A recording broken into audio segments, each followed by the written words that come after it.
దేవుని అతి పరిశుద్ధ నామానికి మహిమ కలుగుగాక. ఓ ఫర్ టుడే వాక్య సందేశాలు ప్రతిరోజు వింటూ వ్యక్తిగతంగా కుటుంబంగా ఆత్మీయంగా క్షేమాభివృద్ధి చెందాలని, మరింత దేవునికి సమీపంగా జీవించాలని, మీ హృదయాల్లో గొప్ప నిరీక్షణ నింపాలని ప్రార్థనాపూర్వకంగా ఈ వాక్య సందేశాలు మీ వద్దకు తీసుకొస్తున్నాం. దయచేసి ప్రార్థనాపూర్వకంగా విందాం. యోబు గ్రంథం 8వ అధ్యాయం 7వ వచనం చదువుకుందాం. యోబు గ్రంథం 8వ అధ్యాయం 7వ వచనం. నీ స్థితి మొదట కొద్దిగా నుండినను తుదను నీవు మహాభివృద్ధి పొందుదువు. ప్రారంభంలో మన విశ్వాస ప్రయాణం చాలా నెమ్మదిగా కొనసాగుతూ ఉంటుంది. దినాలు గడుస్తున్న కొలది, మాసాలు గడుస్తున్న కొలది, సంవత్సరాలు గడుస్తున్న కొలది అభివృద్ధి చెందాలని దేవుడు కోరుకుంటూ ఉన్నాడు. అయితే నువ్వు అన్ని రంగాల్లో అభివృద్ధి చెందాలని దేవుడు కోరుకుంటూ ఉన్నాడు. అన్ని రంగాల్లో అంటే ఆధ్యాత్మికంగా, అలాగే ఇక్కడ సెక్యులర్గా, సామాజికంగా, ఆర్థికంగా, ఆరోగ్య విషయంలో, అన్ని విషయాల్లో నువ్వు అభివృద్ధి చెందాలని, నువ్వు అభివృద్ధి చెందుతూ అనేక మందికి ఆశీర్వాదకరంగా ఉండాలని దేవుడు నీ నుండి కోరుకుంటూ ఉన్నాడు. ప్రారంభంలో మనం కొద్దిగా ఉన్నప్పటికీ మన జీవితాల్లో సంవత్సరం వెంబడి సంవత్సరం దొరికిపోతున్నప్పుడు మన విశ్వాస జీవితంలో పరిపక్వమైనటువంటి విశ్వాసం, కదల్చబడినటువంటి విశ్వాసం, స్థిరమైన విశ్వాసం, దేవునితో మరింత సమీపంగా, మరింత సన్నిహితంగా జీవిస్తూ ఆయనకి మహిమకరంగా మనం జీవించవలసిన అవసరం ఎంతైనా ఉంది. కాబట్టి మనం దేవునితో ఎక్కువ సమయం గడుపుతున్నప్పుడు దేవుని స్వారూప్యంలోనికి మనం మార్చబడుతుంటాం. దేవుని యొక్క మనస్సు మనకు తెలియపరుస్తుంటాడు.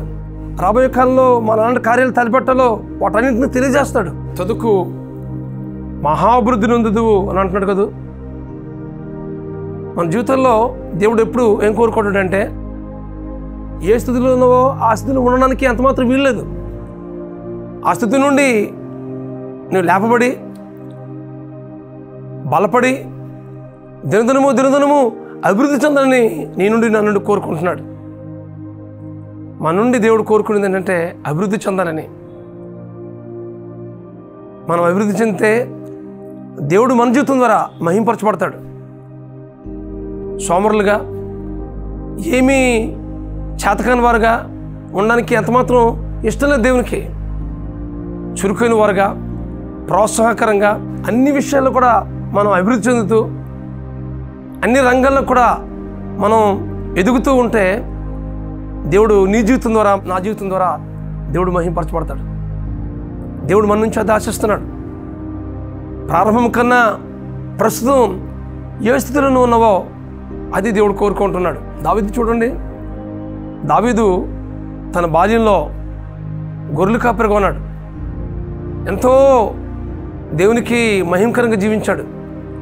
పాటలు పాడుతూ, దేవుని స్తుతిస్తూ, దేవుని నామాన్ని కనపరుస్తూ తన జీవితకాలమంతా ప్రభు సన్నిధిలో స్తుతిస్తూ ఆరాధించేవాడు.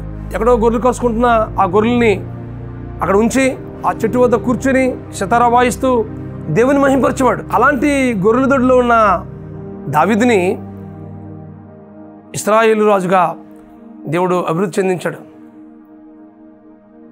ఇశ్రాయేలు రాజుగానే పరిపాలించడానికి దేవుడు అధికారం ఇచ్చాడు. ఎంత కృప చూపించాడు దేవుడు. దీనస్థితి నుంచి ఉన్నతమైన స్థితిలోనికి దేవుడు నడిపించాలని నీ నుండి ఆశిస్తున్నాడు. అయితే మన జీవితాన్ని పరిపూర్ణంగా ప్రభు సన్నిధిలో సమర్పించుకుందాం. ప్రభువా, నా జీవితాన్ని మీ అధికారానికి, మీ ఏలుబడికి, మీ చిత్తానికి అప్పగిస్తున్నాను ప్రభు అని నువ్వు అప్పగించుకున్నట్లయితే దావీదుని దీవించినట్లుగా నిన్ను దీవిస్తాడు. గొర్రెల దొడ్లో ఉన్న దావీదుని ఇశ్రాయేలు సింహాసనం మీద నిలిచేబెట్టేటట్లుగా చేశాడు కదా, అలాగే నీ జీవితంలో కూడా జరిగిస్తాడు. అయితే దేవునికి పరిపూర్ణంగా మన జీవితాన్ని సమర్పించుకుందాం. దినదినము ప్రభువుకి సన్నిధిగా జీవిద్దాం. ఆయన మనస్సు కలిగి మనం జీవిద్దాం. ఆయన చిత్త ప్రకారంగా మనం జరిగిద్దాం. అలా జరిగించడానికి పరిశుద్ధాత్మ దేవుడు మీకు సహాయం చేసి నడిపించును గాక. ప్రార్థన చేసుకుందాం. బ్రహ్మస్వరూపుడా, మహాకృపగల మా తండ్రి, వాక్యం ఉంటున్న మా ప్రియుల జీవితాల్లో దినదినము ప్రభువా మీకు మహిమకరంగా జీవించడానికి సహాయం చేయండి ప్రభువా. ప్రారంభ దినంలో కొద్దిగా ఉన్నప్పటికీ ప్రభువా తుదకు మహాభివృద్ధి నొందదు అని ఇదేనా యోబు గ్రంథంలో రాయబడిన మాటలు జ్ఞాపకం చేసుకుంటున్నాం ప్రభువా. నేను వీరి జీవితాల్లో ప్రభువా మీ కార్యాలు జరిగించండి ప్రభువా. దినదినము మీరు అభివృద్ధి చెంది అన్ని రంగాల్లో ప్రభు వర్ధిల్లి మీ నామానికి మహింపరిచేటట్లుగా కృప చూపించమని మా ప్రభువైన యేసుక్రీస్తు నామములో ప్రార్థించి పెట్టుకుంటున్నాం మా పరమ తండ్రి. ఆమేన్, ఆమేన్, ఆమేన్. దేవుడు మీ జీవితాల్లో అన్ని రంగాల్లో వర్ధిల్లి చేసి అన్ని విషయాల్లో దేవుడు మీకు సహాయం చేసి నడిపించును గాక. Amen. God bless you friends. Have a wonderful day.